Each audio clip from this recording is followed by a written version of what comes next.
A missão de hoje não é tão simples. Na semana passada, um inscrito do canal sugeriu que eu falasse sobre o mito de Sísifo, de Albert Camus, aproveitando o embalo de O Estrangeiro, do mesmo autor. Para quem ainda não assistiu ao vídeo anterior, Camus era franco-argelino e foi Nobel de Literatura em 1957. Genericamente, de forma corriqueira, a gente fala que Camus era expoente importante da filosofia existencialista, mas me parece que os próprios filósofos fazem uma discreta distinção de existencialismo, de filosofia existencial, enfim. Camus mesmo fazia questão de dizer que ele não era existencialista. Então, assim, a filosofia existencial seria algo mais amplo, digamos, tudo que foca na existência humana como tema central, e o existencialismo seria algo mais estrito como corrente filosófica, em que Jean-Paul Sartre seria o seu principal nome. Dito isso, eu não vou ficar separando esses conceitos das minúcias da filosofia. Vou tratar tudo de forma genérica, tá? Mas vocês entenderam, né? Pra gente falar do mito de Sísifo, o livro, é preciso falar de Sísifo, o personagem. A mitologia grega diz que Sísifo era rei do território de Corinto, na região do Peloponeso. Sim, das famosas guerras do Peloponeso. E foi o mortal mais astucioso, mais malandro que já existiu por essa terra. E existem algumas histórias que o envolvem, mas a principal diz respeito a quando ele reconheceu Egina, filha do deus rio Asopo, nas garras de uma águia que foi enviada por Zeus. Vendo que Asopo estava aflito pelo desaparecimento da filha, Sísifo resolve tirar vantagem dessa informação e conta para Asopo que tinha sido Zeus quem raptou Egina. Mas em troca, ele pede uma nascente de rio, uma fonte de água para a cidade dele. Zeus, quando fica sabendo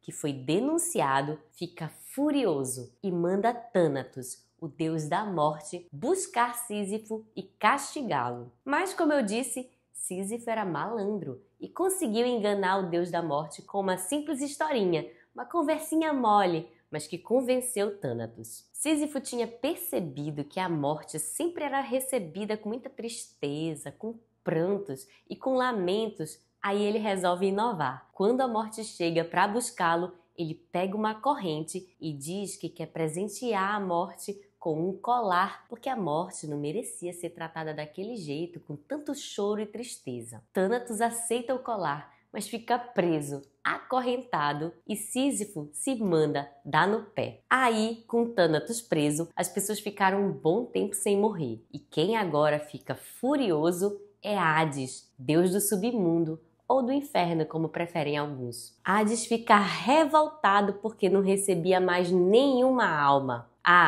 Ares, deus da guerra, também fica revoltado com isso, porque ele também precisava da morte nas batalhas. Hades vai atrás, liberta Thanatos e ordena que Thanatos traga Sísifo. Mas antes de morrer, o esperto pede para que sua esposa o jogue, largue ele no leito de um rio de qualquer jeito, sem ritual, sem nada. Aí, quando Sísifo chega em Hades, no submundo, ele faz um teatro. Diz que está extremamente aborrecido porque morreu sem ter uma cerimônia fúnebre, não teve nenhum ato de solenidade pela passagem, nem as oferendas que os deuses tanto prezavam, e pede mais um dia de prazo para voltar à vida e repreender a esposa. Claro, depois de voltar ao mundo dos vivos novamente, Sísifo não retorna para Hades, enganando mais uma vez todos os deuses, a morte inclusive. Porém, Sísifo era mortal e no final da vida precisou voltar ao mundo dos mortos. E lá ele encontrou todo mundo que ele enganou e recebeu um castigo pior do que a própria morte. Ele foi condenado a rolar uma pedra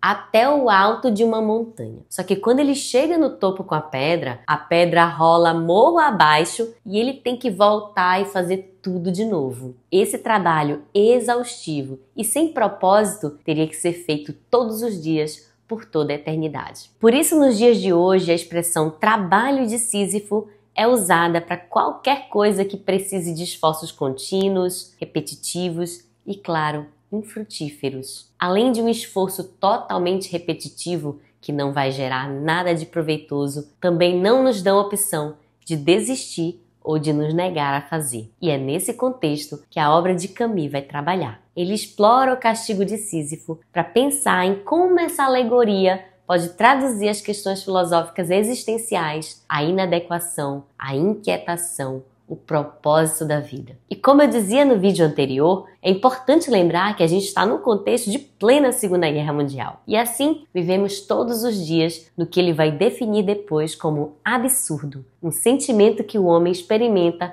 quando confrontado com a ausência de sentido de sua existência. Assim, ele abre o livro com uma afirmação e falando de um termo que eu não posso falar aqui na internet, mas eu vou deixar sugerido aqui na tela. E vou me referir a ele somente falando su. Vocês vão entender. Voltando, ele diz: só existe um problema filosófico realmente sério, o su. Julgar se a vida vale ou não vale a pena ser vivida é responder à pergunta fundamental da filosofia. E aí ele cita Galileu Galilei, que mesmo sustentando uma verdade física importantíssima, a de que a Terra não era o centro do sistema solar, e sim o Sol, ele negou sua própria verdade quando viu que sua vida ia ser colocada em perigo, que ele ia ser queimado na época da Santa Inquisição. Para Camus, Galileu fez bem. E aqui eu abro um parêntese para lembrar que uns 30 anos antes de Galileu negar sua verdade, Giordano Bruno foi queimado na fogueira da mesma Santa Inquisição, porque sustentou que o universo era infinito e que havia muitos outros corpos celestes iguais à Terra pelo espaço, enfim. Aí Camus desenvolve dizendo que é profundamente indiferente saber qual dos dois, se é Terra ou se é Sol que gira em torno do outro. Muitas pessoas se matam porque julgam que a vida perdeu o sentido, e outras morrem pelos seus ideais, justamente morrem pelo que dá sentido à vida. Ou seja, segundo Camus, o que se denomina razão de viver é ao mesmo tempo uma excelente razão de morrer. Quero mencionar aqui também a infinidade de referências diretas e indiretas que Camus faz a outros filósofos, escritores. Ele cita Kierkegaard, cita Goethe, Jaspers, Dostoiévski, Shakespeare e assim vai. E quando vocês forem ler, se atentem a essas referências porque faz toda a diferença. Nesse livro, ele vai dizer que é engraçado porque o homem pertence ao tempo, mas reconhece o tempo como seu próprio inimigo e como seu pior inimigo, e que a morte, evidentemente, vai chegar para todos. Mas é surpreendente o fato de que o mundo inteiro viva como se ninguém soubesse disso, como se o tempo não fosse passar. Para ele, essa questão do valor da vida, se a vida vale ou não a pena, não é uma ideia abstrata, não palpável. Isso é um problema prático que influencia diretamente no nosso dia a dia, na maneira em que a gente age e vive. Por isso que ele abre o livro falando que o su é o único problema filosófico realmente sério, porque temos de um lado a razão humana, que sempre quer buscar razão nas coisas, e o mundo, que não teria sentido. E Camus chama isso de silêncio. O mundo ficaria em silêncio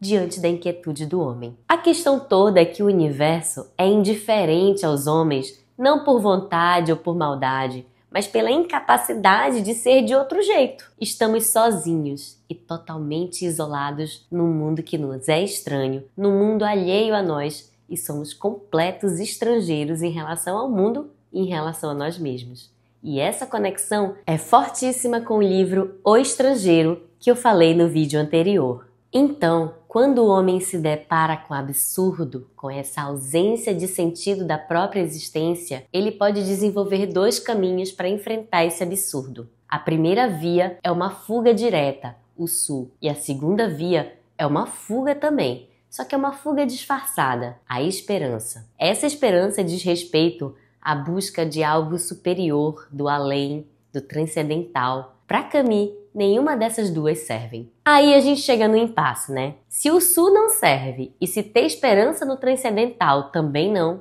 que eu vou fazer? Então, ele vai propor uma terceira via. Nos resta existir e viver conscientemente, encarar, aceitar o absurdo, que é o que depois ele vai chamar de revolta. A revolta nada mais é do que um estado de consciência em que não se aceita o absurdo de forma passiva. Bem, na minha opinião, minha humilde opinião, é que ele também não chegou numa boa solução. Para mim, ele rodou e caímos no mesmo ponto em que ele não queria cair, na abstração. Ah, não posso aceitar o absurdo de forma passiva. Ok, mas para mim não quer dizer muita coisa, não tem tradução muito prática. Isso ainda está muito no campo das ideias. Se vocês quiserem me explicar onde está a praticidade dessa teoria, fiquem à vontade.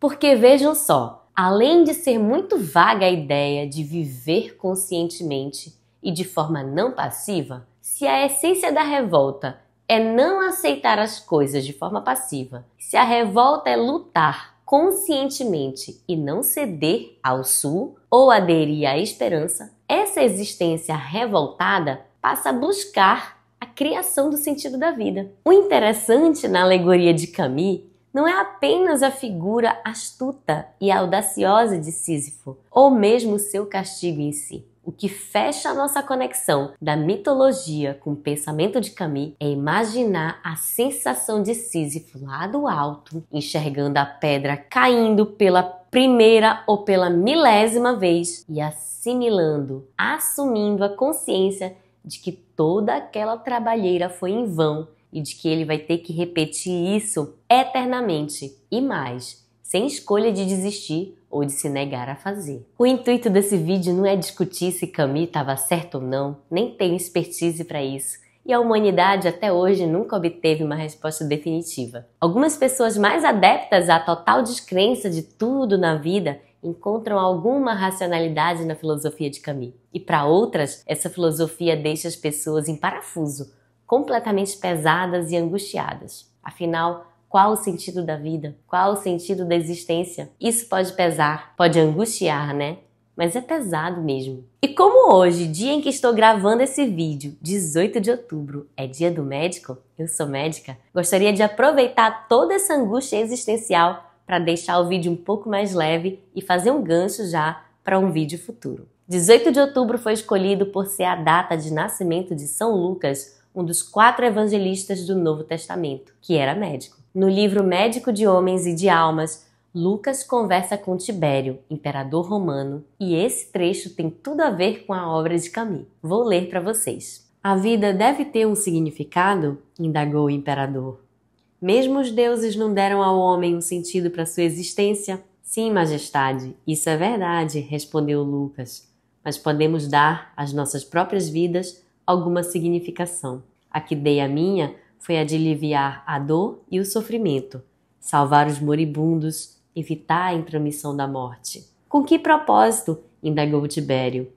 A morte é fado comum a todos, assim como a dor, seja a do corpo ou a do espírito. E que valem os pobres e os escravos também? São homens, disse Lucas. É verdade que a dor e a morte são inevitáveis, mas a dor pode ser aplacada frequentemente e a morte pode se tornar menos desconfortável ou ser adiada. Quem pode olhar o mundo dos homens sem sentir piedade e sem desejar confortá-lo? Como Camus mesmo escreveu na finalização do mito de Sísifo, a própria luta para chegar ao cume basta para encher o coração de um homem. É preciso imaginar Sísifo feliz. Não esqueça de deixar sua curtida e de mandar para um amigo que também vai gostar desse título. Até o próximo vídeo!